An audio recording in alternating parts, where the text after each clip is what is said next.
Assalamualaikum warahmatullahi wabarakatuh. Bismillahirrahmanirrahim. Alhamdulillahirabbil alamin wa bihi nasta'inu ala umuri dunya waddin. Wassalatu wassalamu ala asyrafil anbiya'i wal mursalin sayyidina Muhammad wa ala alihi wa ashabihi ajma'in. Amma ba'd. Baik, perkenalkan saya Hadri dari program studi Bahasa dan Sastra Arab Yayan Parepare, Fakultas Usuluddin Adab dan Dakwah. Baiklah, jadi pada video kali ini sebelumnya saya ucapkan terima kasih kepada dosen pengampu saya, dalam hal ini Ustazah Siti Fauziah, yang mana telah memberikan tugas berupa membuat video penjelasan terkait dengan metode-metode dalam mengkritik suatu karya sastra. Baiklah, sebelum kita beralih ke pembahasan terkait dengan metode kritik sastra, teman-teman perlu mengetahui terlebih dahulu apa itu kritik sastra, atau dalam bahasa Arab an-naqd al-adab. Kemudian bagaimana keadaan kritik sastra pada zaman jahiliyah, dan bagaimana kritik sastra pada masa Islam, serta yang lebih penting, bagaimana atau metode apa saja yang telah digunakan oleh para kritikus dalam mengkritik suatu karya sastra. Baik, pembahasan yang pertama itu an-naqd atau kritik. Nah, kritik ini berkaitan dengan definisi dalam bahasa Arab naqadtud darahim wa naqadtuha idza akhrajta min hazzaifa, yang artinya saya menakut dirham. Nah, kata an-naqd di sini berkaitan dengan dirham di dalam mu'jam. Misalnya, kita memisahkan mata uang yang asli dan yang palsu. Nah, itu yang disebut dengan an-naqd. Jadi kata an-naqd ini dikaitkan dengan dirham yang mana bisa diambil benang merahnya. Artinya, jika kita memisahkan mana yang baik dan mana yang buruk, dan mana original dan tidak, itu definisi dari an-naqd. Kemudian untuk al-adab atau sastra, di dalam sastra terbagi menjadi dua, yaitu an-nathru dan asy-syi'ru. Untuk an-nathru atau prosa yang merupakan perkataan, kalam, tapi tidak mempunyai wazan atau kaifiyah. Seperti contoh produknya yaitu khutbah, risalah, atau surat wasiat masal dan riwayat. Itu al-adab atau sastra. Kemudian asy-syi'ru atau syair. Jadi syair di sini adalah perkataan atau kalam jamil, ungkapan ucapan terdapat kata sastra yang tinggi, tetapi perkataan yang bagus atau indah itu mempunyai wazan atau timbangan adab dan kaifiyah.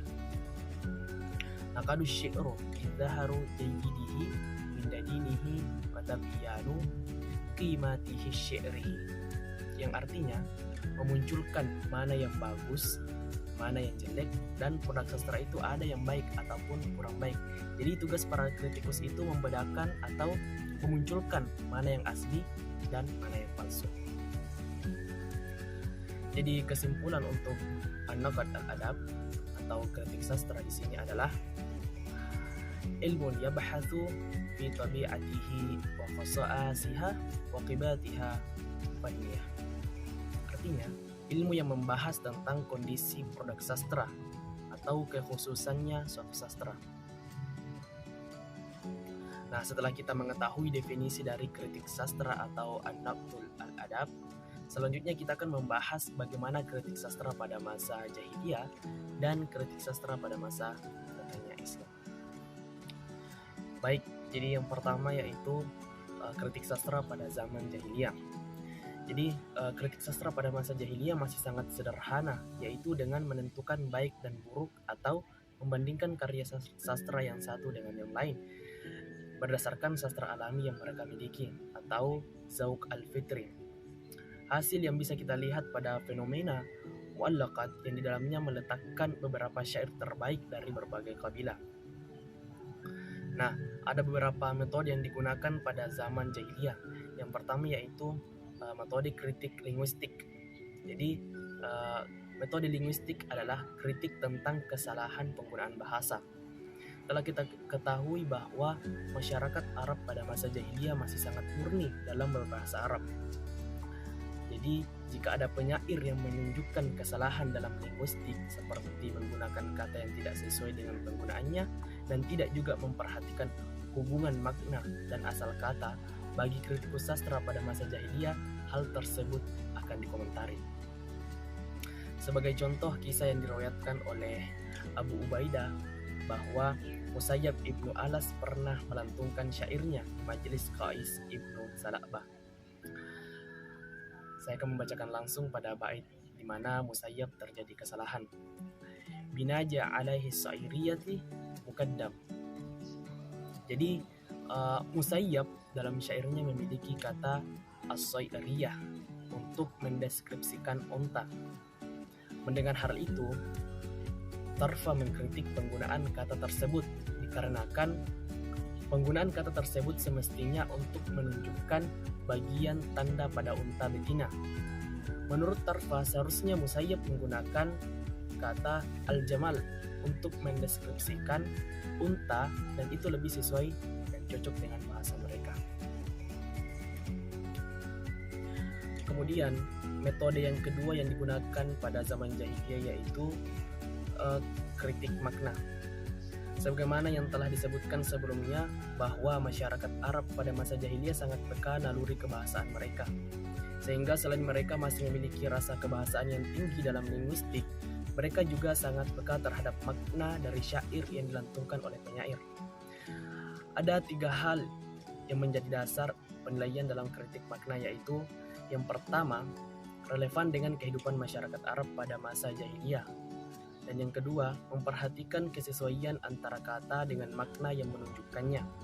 Dan yang ketiga, nilai estetika atau keindahan makna yang terkandung dalam syair.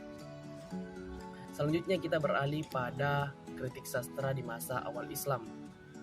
Jadi pada masa permulaan awal Islam, bisa dikatakan bagus tidaknya suatu sastra itu dilihat dari kefokusan tentang syairnya. Artinya, kita bergantung kepada substansi atau isi yang terkandung dalam syair tersebut. Nah, jika syair bernafaskan Islam, maka syair tersebut akan dianggap bagus. Hal ini dikarenakan Nabi Muhammad SAW sendiri itu diutus oleh Allah Subhanahu wa Ta'ala untuk mengajarkan akhlak yang baik. Selain itu, syair Arab mempunyai pengaruh besar dalam membentuk pemikiran masyarakat. Ketika syair mengatakan hal demikian, begitu pula pemikiran masyarakat, dan begitu pun sebaliknya. Nah, kemudian di awal Islam, para kritikus itu melihat atau menilai suatu karya dari asyaklu atau dari bentuknya. Yang pertama yaitu sastra itu at-tabi'u wat takalluf atau tidak berlebih-lebihan atau alami dan tidak dipaksakan maknanya. Kemudian selanjutnya kita beralih ke metode-metode yang digunakan dalam mengkritik suatu karya sastra. Jadi ada beberapa metode dalam mengkritik suatu karya sastra. Yang pertama tadi sudah saya jelaskan. Yang pertama itu metode linguistik. Jadi metode linguistik ini termasuk dalam kritik sastra pada zaman jahiliyah. Nah, sebelumnya sudah saya jelaskan mengenai metode ini. Jadi sedikit kritik metode linguistik adalah kritik tentang kesalahan penggunaan bahasa. Jadi metode linguistik ini berfokus kepada gaya bahasa.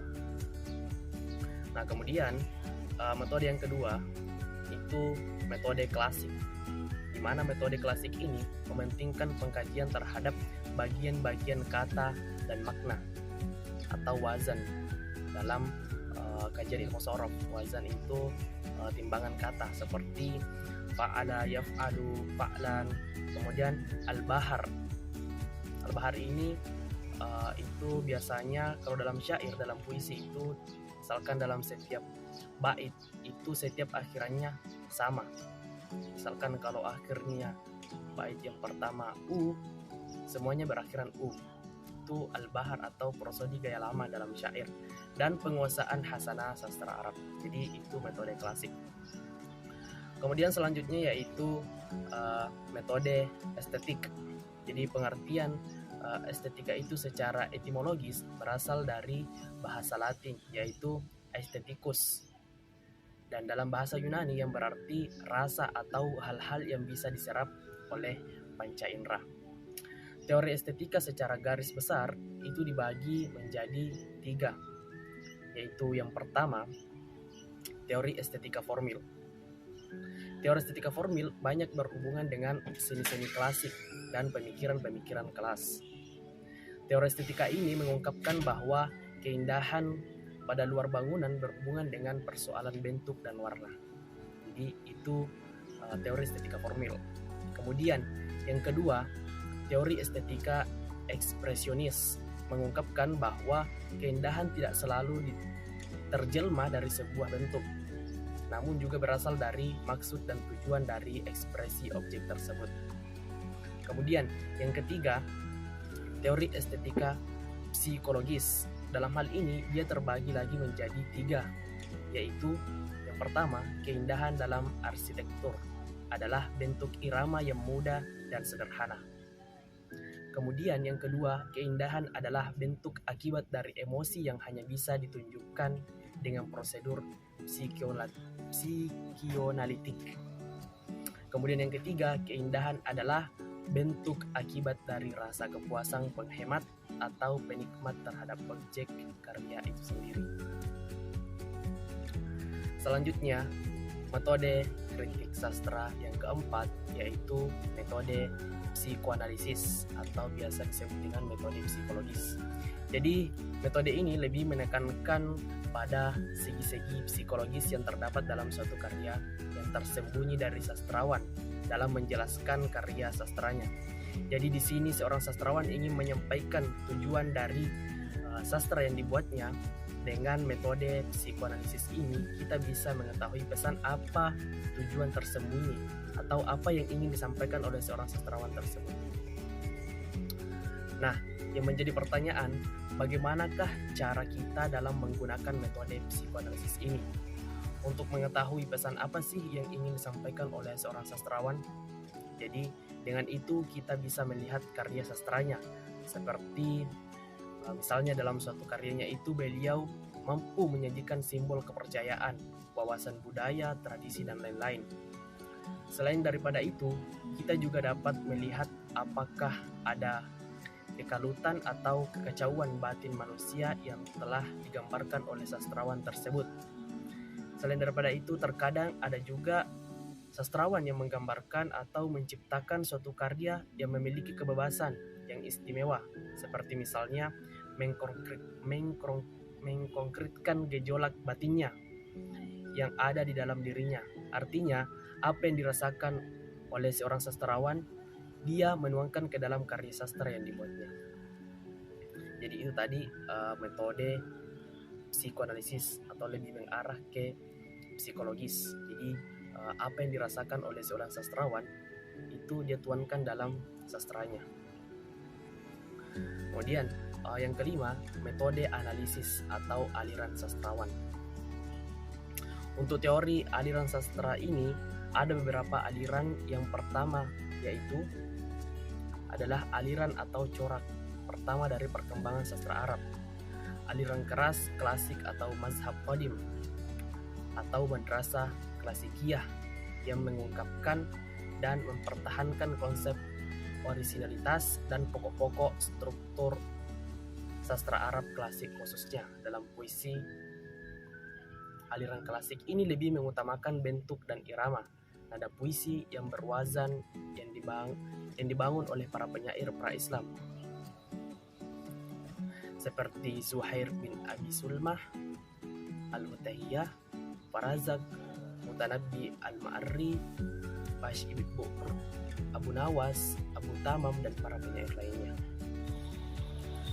Nah, untuk aliran kedua yaitu aliran romantisme atau madrasah romantikiyah yang mengedepankan emosi atau perasaan dalam ekspresi sastranya.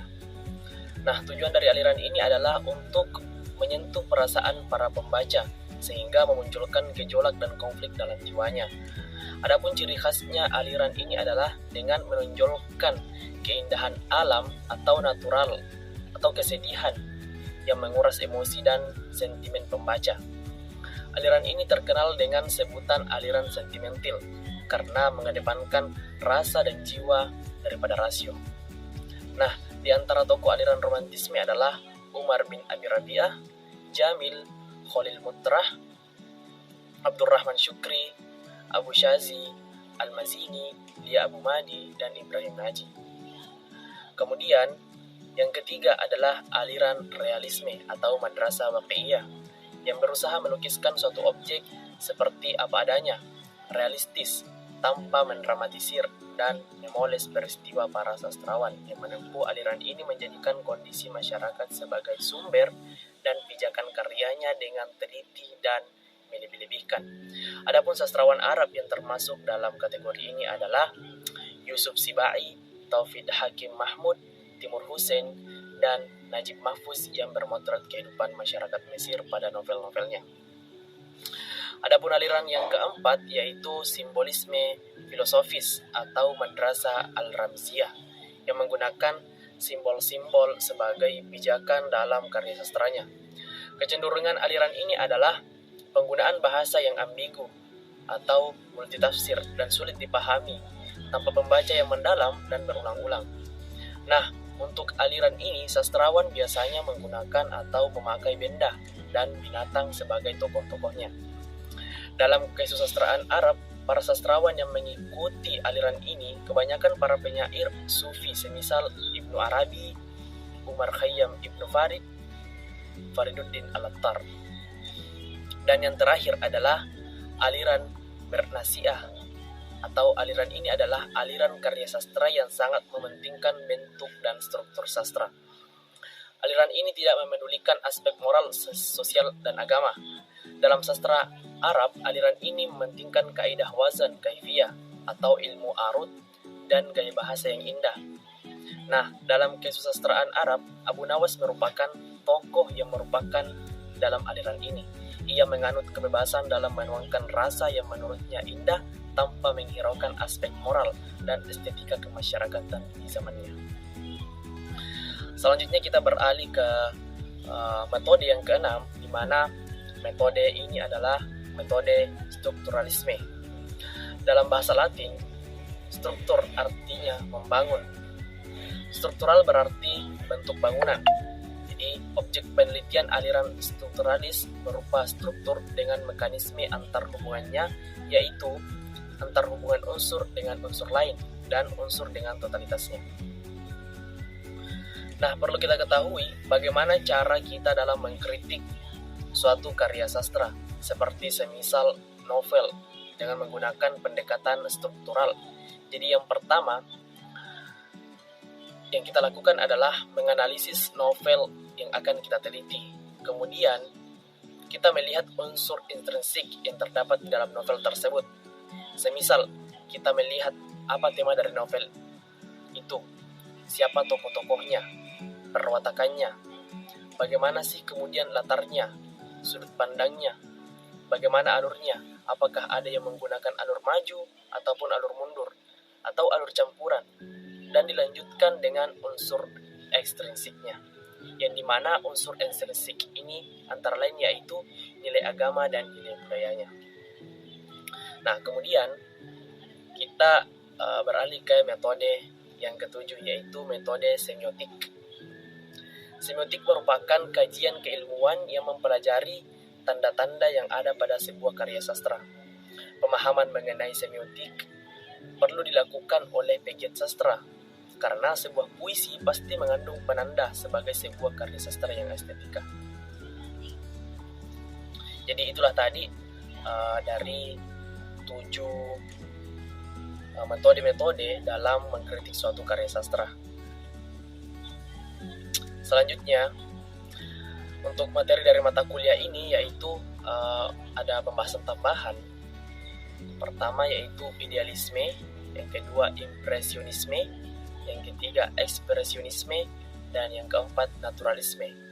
Jadi ini sebagai teori baru kritik sastra Arab modern. Langsung saja saya jelaskan. Yang pertama tadi itu adalah idealisme. Jadi idealisme adalah aliran yang melukiskan gagasan atau pendirian pengarangnya. Itu idealisme. Dan impresionisme adalah aliran yang melukiskan kejadian yang ditemui pengarang dalam kehidupan nyata berdasarkan kesan sepintas saja. Itu impresionisme. Kemudian ekspresionisme adalah aliran yang menekankan perasaan atau jiwa. Kemudian yang terakhir, naturalisme. Jadi naturalisme adalah aliran yang menggambarkan sesuatu sesuai dengan kenyataan. Apabila realisme hanya mengungkapkan hal yang baik dan tidak menyinggung orang lain, justru kebalikan dari itu.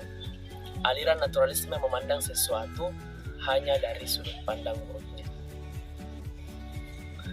Baiklah, cukup sekian dari materi yang saya paparkan terkait dengan metode-metode dalam kritik sastra. Jadi apabila ada yang ingin ditanyakan dari teman-teman sekalian, silahkan berkomentar di bawah video ini. Cukup sekian dari saya. Akhirul kalam. Wa ma taufiquna illa billah. Minallahi musta'an wa alaihi tiklan. Assalamualaikum warahmatullahi wabarakatuh.